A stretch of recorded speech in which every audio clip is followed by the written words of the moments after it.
صديقاتي واصدقائي، ازيكم عاملين ايه؟ في الفترة دي من السنة بنبتدي كلنا نفكر، وخصوصا ان احنا لسه داخلين السنة وابتدينا نشوف الدنيا شكلها ايه، انه نغير كمبيوتراتنا او نشتري لابتوب جديد او قديم. فاحنا هنعمل الحلقة دي والحلقة اللي جاية ان شاء الله على ازاي تشتري لابتوب مستعمل. الجديد ممكن نعمل حلقة للجديد، بس انا تركيزي اكتر على المستعمل اليومين دول، لانه مفيش فلوس والدولار الله يكرمه يعني لا تعليق.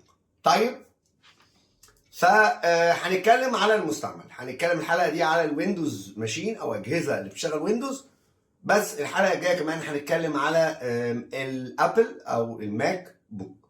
طيب، نبدا على بركه الله. هنا السؤال اللي بقى مهم جدا نظرا لان الدولار طلع، فكره انا بستعمل اللابتوب في ايه؟ ومبقاش بقى في فرصه للدلع، لانه ما بقاش فيه فلوس كتير، فانه تجيب حاجه زياده عن اللي انت بتستعمله هتدفع فلوس ومش هتستفيد منها بحاجه، ودول مش يومينهم يعني. فدايما فكر كده. طيب، لو انت زي 90% من الناس بتستعمل اللابتوب انك تبراوز على الانترنت، سواء بقى في شغل، في دراسة، في اي حاجة يعني، تبراوز على الانترنت، وورد واكسل وشوية باوربوينت، ممكن تتفرج على افلام كده. الاي 5 والام 5 بروسيسورز كويسة جدا من انتل، او الرايزن 3000 و4000، مش محتاج خالص تروح ل 5000 و6000 و7000 دلوقتي. هتبقى بالنسبه لك حلول لطيفه جدا. مش هتبقى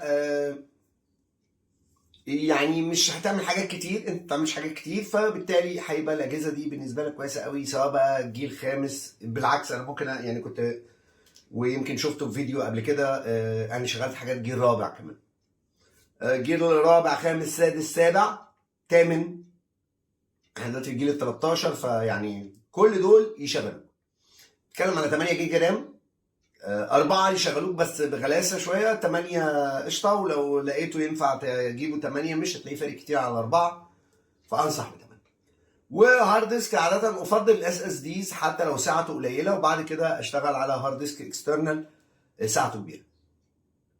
بس لانه الهارد ديسك الاس اس دي بيفرق جدا 10 اضعاف في سرعه الجهاز، فبيبقى الاداء احسن بكتير. وده انت بتتكلم في حدود يعني ابتداء من 6-7000 جنيه لغايه 11-12 الف جنيه، يعني من 150-200 دولار لغايه 300-350 دولار، وده كويس جدا ويشغلك. طيب، المرحله الثانيه هو ان انت بتعمل نفس الحاجات برضو، بس بتشتغل في فوتوشوب، شويه ديزاين، شويه بروجرامينج، مش كتير، بس انت لسه في اول الطريق. هنا انت بتتكلم على اجهزه ابتداء من الجيل السابع، الثامن، التاسع فيما فوق طبعا. بتتكلم على زي اللاتيتيود اللي احنا عرضناهم، سواء ال 7320 او ال 5320، دول برضو كانوا نموذجين كويسين جدا للقصه دي، او اللينوفوز. احنا كنا عرضنا في حلقه قبل كده اللينوفوز يعني في اللي هو الفئه الاقل، فالفئه دي تمام. هنا برضه بتتكلم 8 جيجا رام، بتتكلم هارد ديسك سوليد ستيت طبعا، اس اس دي، سواء بقى باي من وصلاته ان في ام اي او ساتا، مش مهم.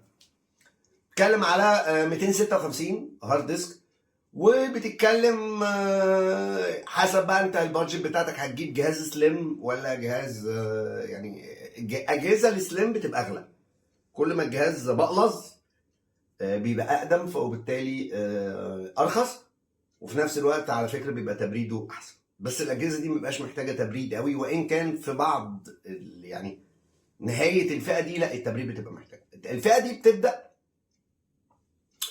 ما بين ال 12 لل 15000. ممكن لو انت عايز تدلع نفسك شويه ممكن تجيبه 16 جيجا رام، لانه برضو الفرق من 8 ل 16 جيجا رام مش كبير. الفروق بعد كده كبيره بقى، اللي هو من 16 ل 32 ومن 32 ل 64 دي ارقام ثانيه خالص. طيب فدي الفئه الثانيه ودي معقوله جدا. طيب الفئه الثالثه هي اللي بتبدا من 15 16 لغايه 25000 جنيه، وده اللي هي تقريبا من 500 دولار لغايه 800 دولار. الفئه دي تقدر تجيب 16 جيجا رام، تقدر تجيب جهاز بقى جيل 8 9 10 و11، بس 11 هتلاقيه قليل قوي، فانت بتتكلم في جيل 8 9 10 دول كويسين جدا جدا جدا جدا. تقدر تجيب بقى بروسيسور اي 7. عادة الناس دي بتبقى حريفة فوتوشوب، حريفة ديزاين، يعني بيشتغلوا فيديو اديتنج، بس مش فيديو اديتنج عالي قوي، يعني بنتكلم ماكسيموم 4K، بروجرامينج او جيمنج، بس مش جيمنج تقيل، لانه هنا انت الفئه السعريه ديت ممكن تجيب لك جهاز اي 7 16 جيجا رام زي ما قلنا، وممكن يبقى فيه كارت شاشه بقى سواء جي تي اكس 10 50 60 70 80. لا 80 لا مش هيجيب، ممكن يجيب 80 بس يعني. بص هو دايما الفرق ما بين 10 50 ل 10 60، او الفرق ما بين 20 50 20 60 او 30 50 30 60 او حتى اظن ال 40، بس لسه ما جربتش ال 40، انه فكره انه ال 50 ده بيبقى الصغير، بيش جامد قوي بس بيبقى استهلاكه في البطاريه كويس جدا. ال 60 هو بدايه العبد، لو انت عايز حاجه تقيله في الجيمنج او في الريندرنج، انت ال 1060 او 2060 او 3060 او ما اعرفش برضه ال 4060 اقدر اقول. ال 60 عموما اكبر بكتير، تقريبا بيدي ضعف الاداء بتاع ال 50. من 60 لل 70 لا، يعني من 60 لل 70 ال 70 بيدي 30 بس في المية زياده عن ال 60، وتقريبا هي 100% من ال 50. ال 80 بيبقى يعني دايما بفكر ان انا لو هجيب 10 80 طب ما اجيب 20 60 احدث واكيد اسرع، بس ال 80 دايما لانه التوب لاين بتاع كروت الشاشه. فده بالنسبه للانفيديا. وطبعا يفضل انه يبقى كارتين شاشه عشان استهلاك البطاريه، فلو انت بتعمل حاجه تقيله تحول لكارت الشاشه كبير، او لو انت بتنقل لجهاز شاشه صغير. هنا عندك ممكن تلاقي الايسوس الحاجات القديمه، عندك دال الين وير الحاجات القديمه، عندك ام اس اي الحاجات القديمه، ريزر الحاجات القديمه. كل الكلام ده بتتكلم في الفئه السعريه ديت، وانا بحبها، حجمها معقول ولطيف.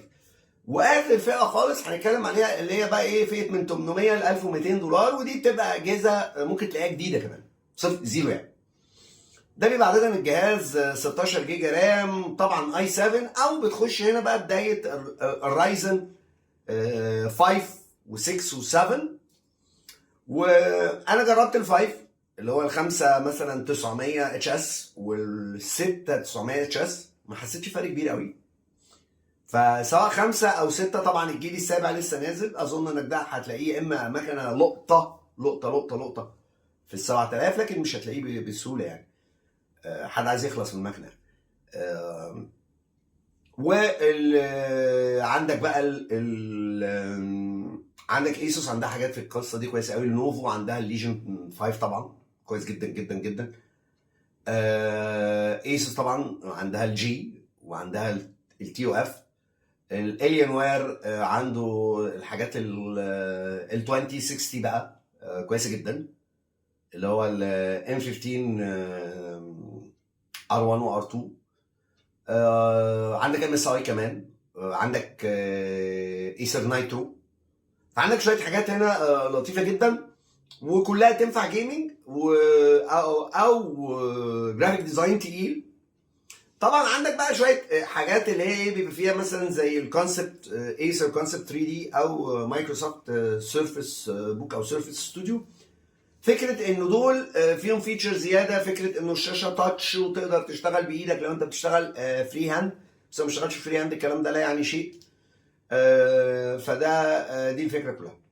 لو انت عايز تسال اسئله على تشتري لابتوب مستعمل ايه ويندوز، وانا ما جاوبتش على الاسئله دي في الفيديو، فيا ريت تقول لي الكلام ده تحت، وانا هبتدي احترم نفسي واجاوب، واتمنى اكون قلت حاجه مفيده. اشوفكم على خير الاسبوع الجاي ان شاء الله، وسنه جديده عليكم سعيده، وما تتوقعوش لابتوبات في الفالنتاينز يعني، او يعني مش عارف، انا عمري ما حد جاب لي لابتوب في الفالنتاين. كل سنه وانتم طيبين، نشوفكم على خير الاسبوع الجاي، يجعل اسبوعكم حلو زي الكرة. سلام.